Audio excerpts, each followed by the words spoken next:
पर आइए सुनेंगे मध्य प्रदेश के गृह एवं जेल मंत्री डॉक्टर नरोत्तम मिश्रा को। लोग ठीक होकर अपने अपने गंतव्यों की ओर गए हैं। 150 एक्टिव केस पूरे मध्य प्रदेश में बचे। संक्रमण दर हमारी 0.014% रह गई है, जबकि रिकवरी की दर हमारी 98.6 अभी भी बनी हुई है। कल पूरे मध्य प्रदेश के अंदर 70,239 सैंपल लिए गए हैं।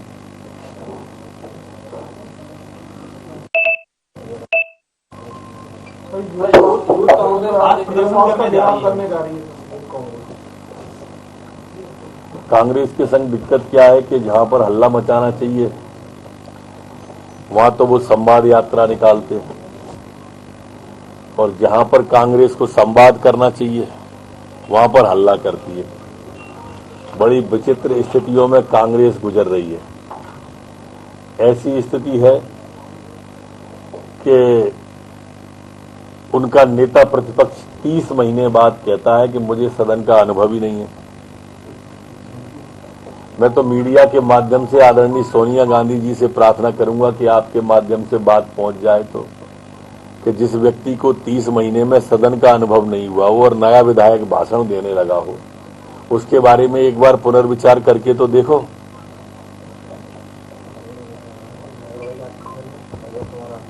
सर, जयवर्धन सिंह जी के विधान कांग्रेस की बात नहीं सुनी जा रही है, स्थगित कर दिया। अब वो जनता के पास जाएंगे और जनता को बताएंगे कि बीजेपी विधानसभा नहीं चलने देगी।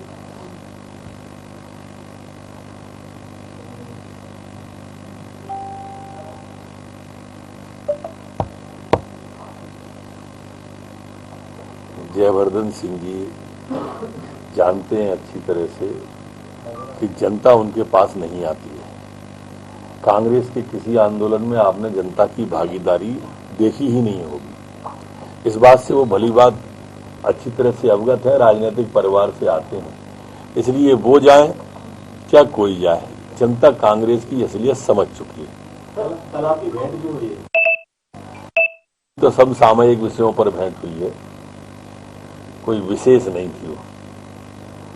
कल सुबह हमारे बालाघाट में पुलिस की नक्सलियों से मुठभेड़ हुई है और उसमें नक्सली संदीप कुंजाम आयु 25 वर्ष की को पकड़ा गया है, जिस पर 3 लाख का इनाम मध्य प्रदेश में और 5 लाख का इनाम छत्तीसगढ़ में घोषित था। कुल 8 लाख का इनामी व्यक्ति हमारी पुलिस ने बालाघाट में पकड़ा है। सर, 4 दिन का सत्र था, 2 दिन में आप देना था और जनता से जुड़े मुद्दे हम पे चर्चा होनी चाहिए थी। नहीं, मुझे तो लगता है कि जनता से जुड़े मुद्दों पर चर्चा होनी चाहिए थी, पर मेरे लगने से क्या होता है, उधर सामने चर्चा करने लायक ही नहीं है, कोई डिबेट ही नहीं कर पाता है वो। हमने तो पहले दिन कहा कि हर विषय पर चर्चा को तैयार है। आज जब पूरा प्रदेश बाढ़ जैसी विभीषिका से जूझ रहा है, उनका एक विधायक कुर्ता फाड़ रहा है बाढ़ के लिए, उसके बाद भी बाढ़ का विषय नहीं उठाया उन्होंने कभी। अच्छा, अभी छोड़ दो आप, पिछले 15 महीने में कभी जनहित के मुद्दे पर इनने चर्चा की हो तो बताओ आप। कर ही नहीं सकते हैं। जब नेता प्रतिपक्ष कहेगा कि मेरे को सदन का अनुभव ही नहीं है, तो अब किससे उम्मीद करें। बाकी पूरी लाइन वैसी की वैसी है, फ्रंट लाइन। तो इसलिए ये पीड़ादायी प्रसंग है। आज शराब पे बात होती, मौतों पे बात होती, लॉ एंड ऑर्डर पे बात होती, बाढ़ पे बात होती, नुकसान पे बात होती बाढ़ के, तो हम जवाब देने की स्थिति में होते और जवाब देते। अब किसे जवाब दें, हम उन्हीं के विधायक कुर्ता फाड़ रहे हैं, वो खुद ही जवाब नहीं दे रहे उसको, न बेचारे को कोई पूछ रहा। दूसरा कुर्ता भी लाके नहीं दिया किसी कांग्रेसी ने।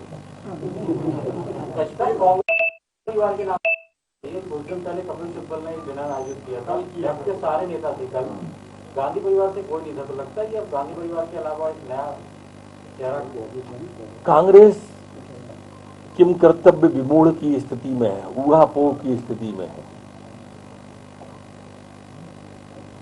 न तो खाते बन रही है, न उगलते बन रही है। गांधी परिवार के बिना कांग्रेस नहीं है और कांग्रेस के बिना गांधी परिवार नहीं है, और दोनों एक दूसरे के बिना चलने की कोशिश में लगे हुए हैं। न ये चल पा रहे हैं, न वो चल पा रहे हैं। इसका भविष्य तो अस्त होना ही है। अब कब होता है वह प्रतीक्षा है। सर राहुल गांधी कश्मीर में आप पंडित बता रहा है। वो तो जहां जाते हैं वहां वैसी बात कर लेते हैं।